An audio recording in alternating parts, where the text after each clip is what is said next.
నమస్తే అండి మీడియా మిత్రులకు. నా పేరు పావని. ఇందాక మాట్లాడిన మా హస్బెండే.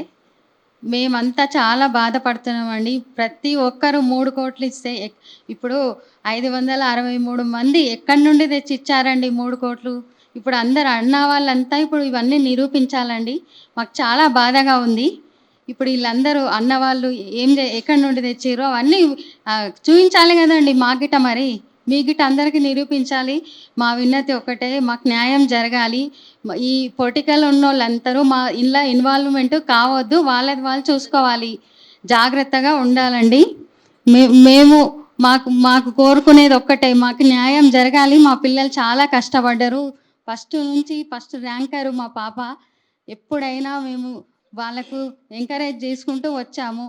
కానీ ఇన్స్టిట్యూట్ వాళ్ళు చాలా ఇబ్బంది పెడుతున్నారు. ఇప్పుడు మళ్ళీ రాయించాలి ఎగ్జామ్స్, మళ్ళీ రాయించాలంటే ఏం తప్పు జరిగిందండి? ఎక్కడ జరిగిందండి? 5 months నుంచి ఏం చేశారో వాళ్ళు అడగకుండా జడ్జిమెంట్ రాగానే ఇప్పుడు ఎందుకు ఇవన్నీ మాట్లాడుతున్నారు? వాళ్ళు గిట్ట అర్థం చేసుకోవాలి కదండి. పిల్లలు ఎప్పుడు ఇంత కష్టపడి చదివితేనే ర్యాంకులు వస్తాయి. ఖాళీగా కూర్చున్న వాళ్ళకి ర్యాంకులు రావు కదా. 10 మంది ఎగ్జామ్ పెడితే 10 మందిలో ఇద్దరికే వస్తుందండి. 8 మందికి రాకుంటే మళ్ళీ ఇన్ని గొడవలు చేయొద్దు కదా.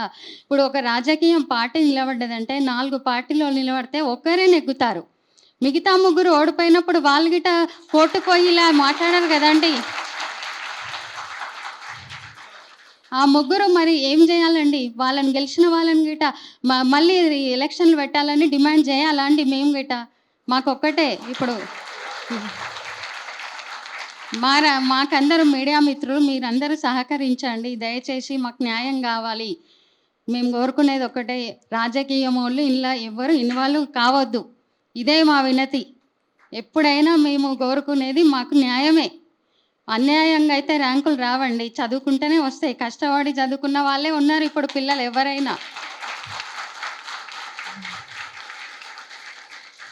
ఇప్పుడు ఇన్స్టిట్యూట్ వాళ్ళు వచ్చి రాయలేదు కదండి ఎగ్జామ్స్. పిల్లలకి ఇప్పుడు ఎలా చెప్తున్నారు? మళ్ళీ ప్రిలిమ్స్ కాడకలు రాయమని. ఈ ఫీజులు ఎవరు కడతారండి? ఇన్స్టిట్యూట్ వాళ్ళు ఫ్రీగా చెప్తారా? ఇప్పుడు 3 ఏళ్ళ నుంచి వాళ్ళకి లక్షల ఫీజులు కడుతున్నారండి. ఎప్పటికీ అశోక్ నగర్లోనే ఉండాలా అండి పిల్లలంతా? అక్కడే మగ్గిపోవాలా? ఇప్పుడు ఏజ్ ఎంత పెద్దగా అయిపోతుంది. వాళ్ళకి ఇప్పుడు సర్వీస్ గిట్ట తక్కువ అయిపోతుంది. ఎట్లా అండి? మీరు ఆలోచించండి. ప్రభుత్వంకి వినతి, మాకు న్యాయం కావాలండి. ఎవరైనా ఆలోచించండి. ఇప్పుడు ఈ 3 కోట్ల స్కామ్ 1700 కోట్లు ఎక్కడి నుండి స్కామ్ జరిగింది? అన్న వాళ్ళు అంత ఈజీగా అంటారు కానీ ఇప్పుడు నిరూపించాలండి అన్న వాళ్ళు. ఇప్పుడు జాబ్ వస్తుందని గ్యారంటీ లేదు. రేపు నోటిఫికేషన్ పడ్డాక కూడా వీళ్ళు రాస్తారని గ్యారంటీ ఏముంది? వాళ్ళకి నమ్మకం ఉంటుందా? ఫిజికల్గా వాళ్ళు స్ట్రాంగ్ ఉంటారా? ఇది 4th time. Prelims 3 times, mains 1 time, 4th time. వాళ్ళ మైండ్ అంత ఉంటుందా? కాన్ఫిడెన్స్ కోల్పోరా? ఎందుకు ఇవన్నీ? ఎందుకు? పిల్లల భవిష్యత్తును ఆలోచించి మాట్లాడుకోండి. ఆలోచించి ఏదన్నా ఉంటే ఆచి చూసి 100% ప్రూఫ్ అనేది చూసుకొని పిల్లల మీద కానీ ఎగ్జామ్ మీద కానీ మీరు మాట్లాడండి. అనవసరంగా ఏదో వాళ్ళు వీళ్ళు 4 కూర్చొని ముచ్చట పెట్టుకున్నట్టుగా నిందలేయకండి. 3 కోట్లు అని నింద భరించలేకపోతున్నాం. ఒక్కొక్కరిని ఎవరినో మీరు 3 కోట్లు పెట్టారంట కదా, మీరు కొన్నారట కదా, అమ్మారంట కదా. ఆ అవమానానికి సెన్సిటివ్ పిల్లలు అయితే వాళ్ళు ఏమైనా చేసుకుంటే ఎట్లుంటుంది? కనీసం అనే వాళ్ళకు లేదు ఆ ఆలోచన. పడ్డ వాళ్ళకి ఎంత బాధ అనిపిస్తుంది చెప్పండి? కొంచెం చూసుకొని మాట్లాడండి. పిల్లల భవిష్యత్తు గురించి ఈ విషయం అనేది రేపు ముందు తరానికి ఇలాంటి పిల్లల్ని తయారు చేయాలంటే తయారు చేయలేరు. ఏ సాఫ్ట్వేర్ ఫీల్డ్లో అయినా హాయిగా జాబ్ వస్తుంది అనుకుంటారు. గవర్నమెంట్ ఎంప్లాయీస్ని ఎవరు తీర్చిదిద్దలేరు. ఇంత కాన్ఫిడెన్స్ తగ్గిపోతుంది. పిల్లల్లో తగ్గిపోతుంది, తల్లిదండ్రులకు తగ్గిపోతుంది. అందరికీ థ్యాంక్స్. దయచేసి ఏమన్నా తప్పుగా మాట్లాడి ఉంటే క్షమించండి. ఇది వచ్చింది మాలో బాధ, ఆవేదన తప్ప ఇంకా వేరే ఎవరిని ఉద్దేశించి కాదు. Good afternoon everybody. స్పెషల్గా మీడియా మిత్రులకు కూడా, మీరు ఏ విషయాన్ని ముందరికి తీసుకెళ్తే అది ముందరికి వెళ్తూ ఉంటుంది. ఈరోజు మా ముందు మీరు ఉన్నారు కాబట్టి ఒక పేరెంట్స్ ఆవేదన అర్థం చేసుకోగలరని నేను మిమ్మల్ని మా ఆవేదన మీరు ముందుకు తీసుకెళ్ళగలరని, గవర్నమెంట్ వరకు తీసుకెళ్ళి మా ఆవేదన తెలుపుతారని ఆశిస్తున్నాను. అదేవిధంగా మేము ప్రతి కాంపిటీషన్లో కూడా అందరు పాల్గొంటారండి. అందరు ముందుకు రాలేరు. ప్రతి దాంట్లోనూ కూడా ముందుకు రాలేని వాళ్ళు వెనకంగా ఉండి వెనక ఉన్న వాళ్ళ విద్యార్థులకు వేరే వాళ్ళు సపోర్ట్ చేసి ఈ విధంగా చేయడం, కేసులు ఇవన్నీ చేయడం అయితే న్యాయంగా అనిపించట్లేదు. మా పిల్లలు ఎంతో కష్టపడి, ఒక చిన్న ఉదాహరణ అండి, మా పిల్లల విషయంలో అందరు నవోదయ స్కూల్కి వాళ్ళు ఫీజులు కోచింగ్ ఇప్పించి ఇచ్చేసే నవోదయలో వాళ్ళకి సీట్లు రాలేదు. నేను ఏ కోచింగ్ ఇప్పించకుండా కూడా బుక్స్ తెచ్చి ప్రిపేర్ చేసి చేస్తే సీట్ వచ్చింది. అట్లా అని మాకు రాలేదు వాళ్ళకి వచ్చింది అనడం కూడా కరెక్ట్ కాదు కదా. రాని వాళ్ళు ఎప్పుడు ఎక్కడ ఉంటారండి. ఉన్నంత మాత్రం వాళ్ళకి సపోర్ట్ చేసి రాజకీయాలు ఇచ్చేసి వాళ్ళని ముందుకు చేసి కోర్టులు వేసి కేసులు వేసి అదంతా కరెక్ట్ కాదండి. ఇది ఎందుకంటే మా పిల్లల ఆవేదన, వాళ్ళు పర్సనల్ లైఫ్ని కూడా సాటిస్ఫాక్షన్ చేసి, మా పాప పెళ్ళయింది, ఆమె లైఫ్ని కూడా అత్తగారింటికి వెళ్లకుండా కోచింగ్ల సెంటర్లో ఉండి చదువుకుంటూ మేము ఫీజులు కట్టి అవన్నీ భరిస్తూ ఇది చేసి లాస్ట్కి ఇక్కడి వరకు వచ్చిన తర్వాత మళ్ళీ వెనక్కి వెళ్ళాలంటే ఎంత సఫర్ అవుతుందో అర్థం చేసుకోవాలండి అందరూ.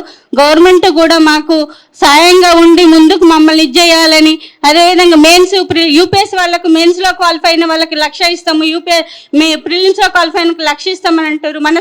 మన తెలంగాణ గవర్నమెంట్ వాళ్ళకు గ్రూప్ 1 ఆఫీసర్స్ మీరు కూడా హెల్ప్ చేసి మాకు కూడా ఏదో విధంగా హెల్ప్ చేయాలని, ఇది ఈ విధంగా మాకు జరుగుతున్న అన్యాయాన్ని ఎదిరించాలని కోరుకుంటున్నాం గవర్నమెంట్ను కూడా. మా ఆవేదనను మీరు మీడియా మిత్రులందరూ మా ఆవేదనను మీరు ముందుకు తీసుకెళ్తారని కోరుకుంటున్నాము అండి.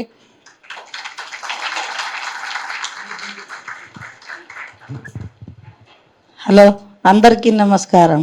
నాకు 7 బిడ్డలు, ఒక బాబు సార్. మేము కూలి నాలి చేసుకొని ఇంట్లో పని చేసుకొని చదివించినాం అందరికీ. మా పిల్లలకి కూడా పనికి పంపించి ఈ అమ్మాయి చదివించినాం. ఎందుకంటే మా అమ్మాయి ఒకరు నిలబడితే అందరికీ భవిష్యత్తు ఉంటుందా అని. కానీ 3 కోట్లు ఇచ్చినంటే మాకు ఒక పాల ప్యాకెట్ ఇచ్చేదానికే పైసలు లేదు. 3 కోట్లు ఎక్కడి నుంచి తెచ్చి ఇస్తాం సార్? మేము తేలేం కదా. రోజు పనికి ఇంట్లోకి పని చేసి ఒక 500, 200, 300 పూట వెళ్ళకే పెద్ద వెళ్తలేదు మాకు. ఈ దానికి 3 కోట్లు 4 కోట్లు పిల్లలు లంచం ఇచ్చారు, అది ఇచ్చారు అనే వరకు కరెక్ట్ కాదా? అది చాలా అన్యాయం చేసినారు. మా పిల్లలు 4 నెలల బాబుకు విడిచిపెట్టి కోచింగ్ పంపించినాము, సెంటర్కి ట్యూషన్ పంపించాము, అన్నీ పని చేసి పంపించినాం సార్. మేము పని చేసి పంపించినా కూడా 7 పిల్లల తర్వాత ఒక్క అమ్మాయి సాధిస్తే మా భవిష్యత్తు నిలబడుతుందేమో అని అంతవరకు అనుకుంటే ఇప్పుడు కరెక్ట్ కాదు అది. ఎందుకంటే చాలా అన్యాయం జరిగింది. ఇప్పుడు ఉన్న ప్రభుత్వంకి మాకు చాలా అన్యాయం జరిగింది. ఇది న్యాయం కావాలి మాకు. ఏదైనా పిల్లల భవిష్యత్తు పాడు చేయవద్దు. ఇప్పుడు మూడోసారి ఎట్లా అయింది, ఇప్పుడు 4వసారి ఎట్లా అయింది అని అనుకుంటా పోతే ఎట్లా సార్? వాళ్ళ భవిష్యత్తే పోతుంది. ఇప్పటికే సగం ఏజీ అయిపోయింది వాళ్ళది. మరి ఇప్పుడు ఎట్లా సార్? మాకు న్యాయం ఎవరు చేస్తారు? ఇప్పుడు ఉన్న ప్రభుత్వం చేయకపోతే ఇంకా ఎప్పుడు జరుగుతుంది మాకు? ఇప్పుడు ఒక్కటే కోరుకున్నాం సార్ మేము, మాకు న్యాయం కావాలి. మీరు ఏమన్నా అనుకోండి, మాకు పిల్లలు చదువుకున్నారు, భవిష్యత్తుకి నిలబడ్డారు, మాకు న్యాయం కావాలి సార్. అంతే. మీరు ఇప్పుడు ఉన్న ప్రభుత్వం నమస్కారం అందరికీ కోరుకుంటున్నాం సార్. నా పేరు సీత సార్. మాది కోదాడు పక్కన వాయలసింగరం అనే పల్లెటూరు.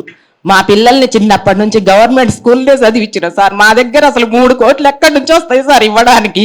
3 కోట్లు ఉంటే మేము ఏదో బిజినెస్ చేసుకునే బతుకుతాం. కూలి నాలికి పోయి మా పిల్లల్ని చదివించుకున్నాం సార్.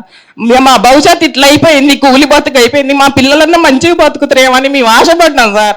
ఇంత దూరం వచ్చినాక మమ్మల్ని అన్యాయం చేయకండి సార్. మీరు దయచేసి మీడియా మిత్రులకు చెప్తున్నా, మాకు పెద్దలు ఎవరు తెలవదు సార్. అసలు ఏ రికమెండేషన్ లేకుండానే చదువుకున్నారు సార్ మా పిల్లలు. 10th ఫస్ట్ క్లాస్ వచ్చింది సార్ నా కూతురు. నా బిడ్డ భవిష్యత్తు మంచిగా ఉంటుందని మేమెంతో సంతోషంగా ఉన్నాం సార్ ఇప్పటి వరకు. మా పిల్లల్ని అన్యాయం చేయకండి సార్ దయచేసి. ఇంతకంటే ఎక్కువ నేను మాట్లాడలేము సార్. ఉంటా సార్. అందరికీ నమస్కారం. ఇక్కడ ఇప్పుడు వీళ్ళందరి బాధ విన్నారు మీడియా వాళ్ళు కూడా. ఏంటంటే పిల్లలు చాలా కష్టపడి రాత్రింబగళ్ళు కష్టపడి వాళ్ళు చదువుకున్నారు, వాళ్ళు ర్యాంకులు తెచ్చుకున్నారు. ఆ ర్యాంకుల్ని రాజకీయం చేయొద్దండి, దయచేసి రాజకీయం చేయొద్దు. ఎందుకంటే రెక్కాడితే కానీ డొక్కాడని వాళ్ళు ఉన్నారు ఇక్కడంతా. 3 కోట్లు సంపాదించాలంటే ఎన్ని రోజులు పడుతుందో వాళ్ళకి మీరు ఆలోచించండి ఒక్కసారి.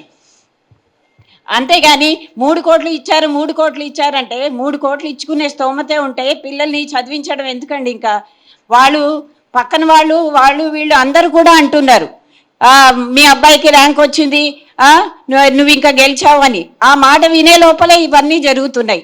కాబట్టి ఎవరు కూడా ఈ పిల్లల జీవితాన్ని రాజకీయం చేయొద్దండి. వాళ్ళు రేయింబగళ్ళు అసలు అన్నీ మర్చిపోయారండి. అసలు నిద్ర లేదు, అన్నం లేదు, ఏం లేదు, దీని మీదనే తిరుగుతూ ఉన్నారు. కాబట్టి నేను ప్రభుత్వానికి విన్నపం చేసుకునేది ఏంటంటే పిల్లల జీవితాన్ని రాజకీయం చెయ్యొద్దు, వాళ్ళకి న్యాయం చేయండి. వాళ్ళని ఎలాగైనా కూడా ఇప్పుడు న్యాయం జరిగితేనే కదండి రేపు పొద్దున వచ్చే పిల్లలకి న్యాయం అనేది తెలుస్తుంది. న్యాయం లేకపోతే ఇంకా రేపు పొద్దున వచ్చే పిల్లలు కూడా అన్యాయానికి గురవుతారు.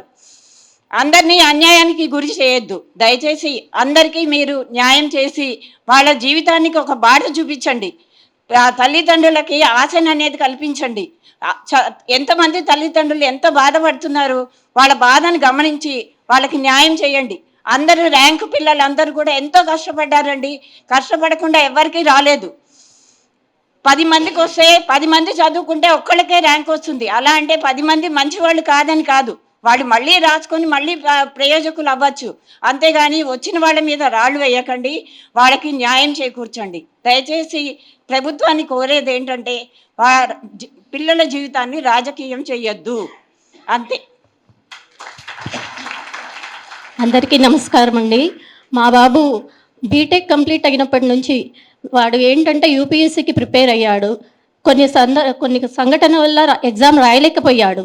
తర్వాత గ్రూప్ 1 నోటిఫికేషన్ పడ్డప్పుడు మేము గ్రూప్ 1 ఫస్ట్ అపియర్ అని చెప్పినప్పుడు వాడు యూపీఎస్సీకే ప్రిపేర్ అవుతాను మమ్మీ అని చెప్పాడు. కానీ బట్ స్టిల్ మేము ఏంటంటే ఫస్ట్ ఇది రాస్తే బాగుంటుండు అని అనుకున్నాము. సో రాశాడు, కష్టపడి రిజల్ట్ సాధించాడు.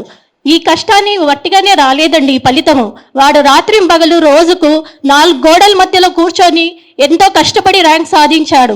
ఈ జర్నీలో వాళ్ళ నాన్నని కూడా అతను కోల్పోయాడు. అయినా కూడా ఎప్పటికీ వెనుకంజ వేయలేడు. నేను నాన్నకలను ఎలాగైనా తీరుస్తాను మమ్మీ అని చెప్పి కష్టపడి ర్యాంక్ సాధించాడు. అండ్ అప్పుడు మేము చాలా హ్యాపీగా ఫీల్ అయ్యాము. వాడు ఏంటంటే అన్ని మెడికల్ ఎగ్జామినేషన్ చేశారు, సర్టిఫికేట్ వెరిఫికేషన్ చేశారు. ఆ మేడం అన్నట్టు నోటికొచ్చిన ముద్దని తన్నేసినట్టు చేశారు. ఇది ఎంతవరకు న్యాయం? దీనికి కారకులు ఎవరిని ప్రశ్నించాలి మేము అసలు?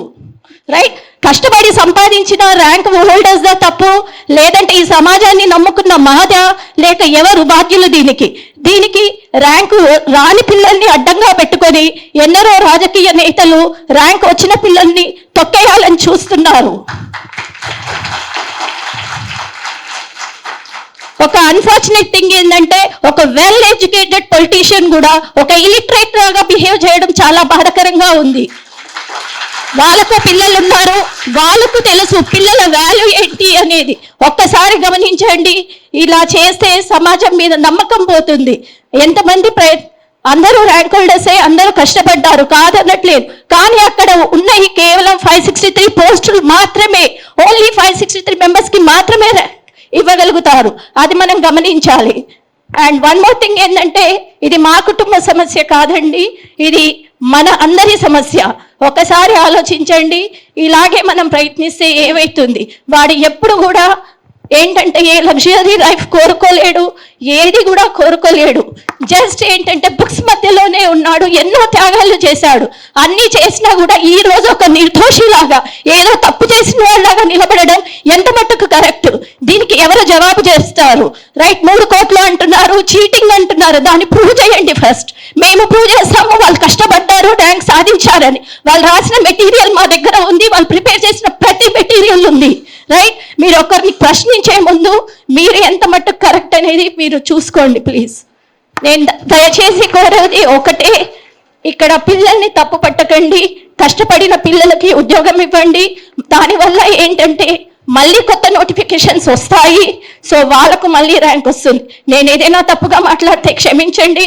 బికాస్ ఇవన్నీ మాకు కొత్త, ఇవేమి మాకు అలవాటు ఉన్నాయి కాదు, పొలిటీషియన్స్ మీ కాదు, ఏది కాదు, ఒక సామాన్య ప్రజలం మేము. Thank you.